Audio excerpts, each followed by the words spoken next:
अस्सलाम वालेकुम मेरे दोस्तों, सजनों और बेलियो। मैं हूं इजहार अहमद और वेलकम करता हूं आपको किचन गार्डनिंग चैनल पर। और उम्मीद भी रखता हूं कि आप सब लोग खैरियत से होंगे, फिटफाट होंगे, अच्छे से कामों में खूब अच्छे से बिजी होंगे। काफ़ी अरसे के बाद मैं आया हूं अपने रिश्तेदारों के घर, तो यहाँ के पौधे आपको दिखाना चाहता हूँ। ये कोई खाद यूज़ नहीं करते, ना कोई स्पेशल केयर करते हैं, लेकिन इनके पौधों की ग्रोथ अच्छी चल रही है और अब तो फ्रूट भी लग रहा है। सबसे पहले बात कर लेते हैं क्यारी के ऊपर। इन्होंने छत के ऊपर क्यारी बनाई हुई है जिसकी डेप्थ करीब 1 फुट से 1.5 फुट है और इसकी चौड़ाई 4 फुट है। एक ऐसे एरिया में बनी है जहाँ पर पूरे दिन के लिए धूप नहीं आती और एक ऐसे एरिया में है जहाँ पर फुल डे के लिए धूप रहती है। फ्रूट्स वाले पौधे इन्होंने लगाए हैं धूप वाली साइड पर, और दूसरे जो एलोवेरा और कुछ बल्ब से और कुछ फालसे के पौधे भी यहाँ पर लगाए हैं, लेकिन इनको अभी तक फ्रूटिंग नहीं हो रही है। और जो धूप में इन्होंने लगाए हुए हैं इनको फ्रूटिंग भी हो रही है। अभी आपको दिखाता हूँ। तो ये वीडियो बना के आप लोगों के साथ शेयर करने का मकसद ये है कि मैं कुछ महीने पहले यहाँ पर आया था तो इस क्यारियों की बहुत ही बुरी हालत थी, सिर्फ घास ही ज्यादा उगी हुई थी और ये बहुत ज्यादा ओवर वाटरिंग करते थे, जिसकी वजह से पौधे इनके गल जाते थे। तो मैंने इनको सलाह दी कि बहुत ही कम पानी देना है, तब पानी दें जब ऊपर वाली मिट्टी आपकी हल्की सी ड्राई हो तभी पानी दें, अदरवाइज पानी देने की ज़रूरत नहीं है, क्योंकि क्यारी के अंदर जल्दी पानी खुश्क होता ही नहीं है। और ये डेली बेस पर पाइप पकड़ते थे और इसके अंदर रख देते थे तो ये पूरी पानी से भर जाती थी, जिसकी वजह से पौधों की ग्रोथ हो ही नहीं पाती। तो मैंने एक मरतबा इस क्यारी की सफाई की, मतलब के जो अनवांटेड पौधे थे उनको निकाल दिया और इनके अंदर मैंने वुड ऐश यूज़ की, मतलब कोयले की राख। यहाँ के जो बुजुर्ग हैं वो हुक्का बनाते हैं, मतलब कि जो पंजाबी में उसको हुक्का बोलते हैं और इसको पता नहीं और क्या बोलते होंगे। तो जब लोग लकड़ी जला लेते हैं तो वो कोयला बन जाता है और कोयले के बाद में वो राख बन जाती है।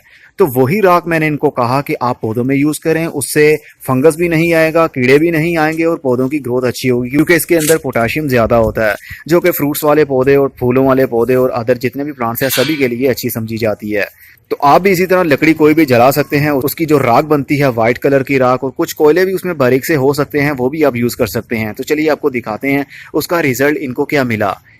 इवन कि ये ज़्यादा केयर नहीं करते, आपके सामने हैं कि इस तरह इन्होंने गमले वैसे ही रखे हुए हैं और पानी भी टाइम पर नहीं मिलता और कभी मिलता है तो बहुत ज़्यादा मिल जाता है। ये देखिए गमलों के अंदर किसी के अंदर भी आपको मॉइस्चर 1% भी नहीं दिखेगा, लेकिन फिर भी पौधों की ग्रोथ अभी तक हो रही है। ये मॉस रोज के अंदर तो काफ़ी हद तक पानी मौजूद है, इसको पानी कम देना चाहिए।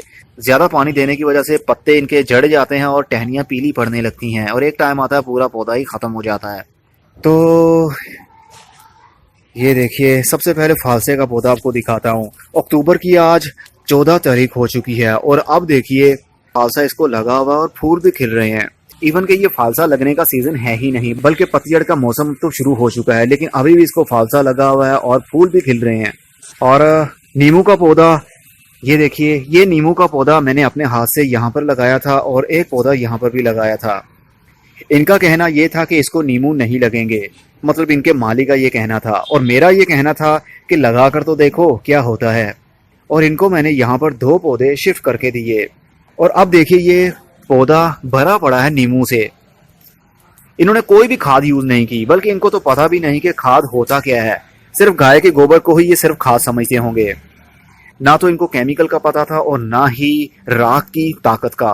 कोयले की राख हो या लकड़ी की राख हो, बहुत ही अच्छा रिजल्ट मिल सकता है। और ये देखिए बटरफ्लाई पी, एक छोटा सा पौधा था यहाँ पर क्यारी में लगाया और अब देखिए कितनी जबरदस्त इसकी ग्रोथ बढ़ी है और कितनी फ्लावरिंग है और कितने ज्यादा इसको फलियां लगी हुई हैं और इनके अंदर से सीड भी अब बन रहे हैं। तो ये कैसे हुआ? सिर्फ और सिर्फ लकड़ी की राख यूज करने की वजह से। ये देखिए फालसे के सरफेस पर इन्होंने ये राख फेंक देते हैं। जब भी ये हुक्का पीते हैं तो जब वो ठंडा हो जाता है, राख ठंडी हो जाती है, उसके बाद में वो निकाल के इस क्यारी के अंदर पौधों के इर्द गिर्द में डाल देते हैं ताकि पौधे को वहीं से पोटेशियम भी मिल सके। ये पौधा पूरे का पूरा भरा हुआ है, बहुत जगह से इनको फ्रूटिंग हो रही है, फ्लावरिंग भी हो रही है और फ्यूचर में और भी बढ़ सकता है। लेकिन अब पतझड़ का मौसम शुरू हो गया है, बहुत जल्द ये सारे के सारे पत्ते इसके गिर जाएंगे। तो आप देख सकते हैं लकड़ी की राख की कितनी ज्यादा ताकत होती है। कोई भी खाद यूज करें या ना करें, यही आपका कंप्लीट फर्टिलाइजर है। एनपीके यही है, नाइट्रोजन, फास्फोरस और पोटेशियम इसी के थ्रू मिलता है। तो आप भी लकड़ी की राख यूज किया करें, बहुत ही अच्छा और कमाल का रिजल्ट मिलता है। इनको मैंने कहा था 5 से 6 दिन के बाद जो भी आपकी राख बचती है उसको मिट्टी के सरफेस के ऊपर फैला दें और बाद में घोड़ी कर दें, लेकिन ये लगता है हर 2 से 3 दिन के बाद ही डाल देते हैं, जो कि ओवर यूज होने का खतरा है। अगर ज्यादा ओवर यूज होता है तो पौधे आपके मुरझा भी सकते हैं। ये देखिए मिर्च का पौधा मैंने इनको एक दिया था। हम बहुत ज्यादा केयर करने के बाद भी मिर्चों के पत्तों को सही तरीके से खोल नहीं पाते। बल्कि पत्ते मुड़ जाते हैं। लेकिन ये देखिए इनके पत्ते बिल्कुल लश ग्रीन हैं और साथ में पूरी तरीके से खिले हुए हैं, कोई भी पत्ता आपको बंद नहीं दिखेगा। इसका मतलब पौधे की ग्रोथ बहुत ही अच्छी और कमाल की बढ़ रही है। और मिर्चें आप देखिए अब शूट लगी हुई हैं, ये वही मिर्च है SK22। तो ये सब कुछ हुआ लकड़ी की राख यूज करने से, मतलब वुड ऐश। तो आप भी लकड़ी की राख यूज करना शुरू कर दें। गमलों के अंदर हम गार्डनिंग करते हैं तो गमलों के अंदर हर 7 दिन के बाद यूज कर सकते हैं। एक मुट्ठी लीजिए राख, सरफेस के ऊपर डालिए और बॉडी करें और पानी दे दें।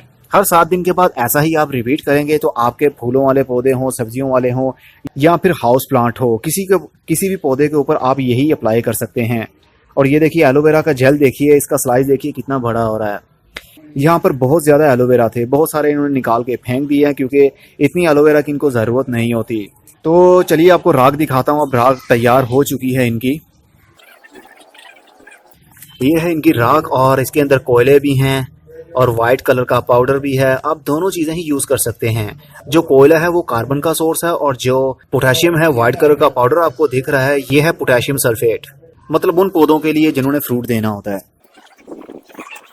ये सिर्फ फर्टिलाइजर का ही काम नहीं करते बल्कि पेस्टिसाइड का भी काम करते हैं। जिस तरह के सर्दियों के दिन आ रहे हैं तो काला तेला, जिसको ब्लैक एफिड कहते हैं, वो भी काफी पौधों के ऊपर अटैक करेंगे। ये देखिए यहाँ पर भी फालसे के पौधे को फूल लगे हुए हैं और यहाँ पर फ्यूचर में फालसा बन सकता है, लेकिन अब ठंड शुरू हो जाएगी तो ये झड़ जाएंगे। तो पेस्टिसाइड के तौर पर भी आप ये राख यूज कर सकते हैं। राख लीजिए और उसको पौधों के ऊपर, पत्तों के ऊपर इस तरह डाल दें। लेकिन डालने से पहले पौधों के ऊपर पानी का शावर कर लें ताकि पौधों के पत्ते गीले हो जाएं। और जब आप राख को फेंकेंगे तो वो उड़कर इन पत्तों के ऊपर जम जाएगी, जिसकी वजह से कीड़े हमला नहीं करेंगे और जो कीड़े ऑलरेडी हमला कर रहे हैं वो मर जाएंगे। ये ऑर्गेनिक तरीका है, पुराने जमाने में इसी तरह गार्डनिंग की जाती थी। तो आप भी अपनी जमीन में और गमलों में यही यूज कर सकते हैं। कोई और खाद यूज करें या ना करें, आपको अच्छा रिजल्ट मिल सकता है। अगर 100% रिजल्ट नहीं मिलता तो 50% तो जरूर मिलेगा। यहाँ पर देखिए ये कोयला, कितना ज्यादा कोयला अभी भी गीला गीला आपको जो दिख रहा है, ये सारे के सारे कोयले हैं क्योंकि पूरी राख जल नहीं पाती। हुक्का जब बनाते हैं तो जब वो ठंडा हो जाता है तो कुछ राख बन जाती है और कुछ कोयले के छोटे छोटे पीसेस होते हैं। कोयले के पीसेस एंटी फंगल का भी काम करते हैं और साथ में जो बैड गैसेज होती हैं उनको भी खत्म करते हैं। होपफुली आपको अच्छे से पता चल गया होगा और अच्छा रिजल्ट देके आप खुद को मोटिवेट करेंगे और लकड़ी की राख जरूर यूज किया करेंगे। ये वेस्ट नहीं होता। लेकिन मैं कह रहा हूँ लकड़ी की राख, एक प्लाईवुड होती है, एक लकड़ी होती है जिससे सोफे, बेड, कुर्सियां बनती हैं, वो वाली लकड़ी, मतलब हार्डवुड लकड़ी जिसको कहते हैं, वो वाली, उसकी राख आपने यूज करनी है। आजकल तो ज्यादा फर्नीचर प्लाईवुड से बनता है। प्लाईवुड की राख आपने यूज नहीं करनी क्योंकि उसके अंदर बहुत सारा केमिकल होता है। हमने सिर्फ दरख्त की लकड़ी की राख यूज करनी है। अब मैं चलता हूँ, खुदा हाफिज, good bye, see you and tata, और अपना बहुत सा ख्याल रखिएगा।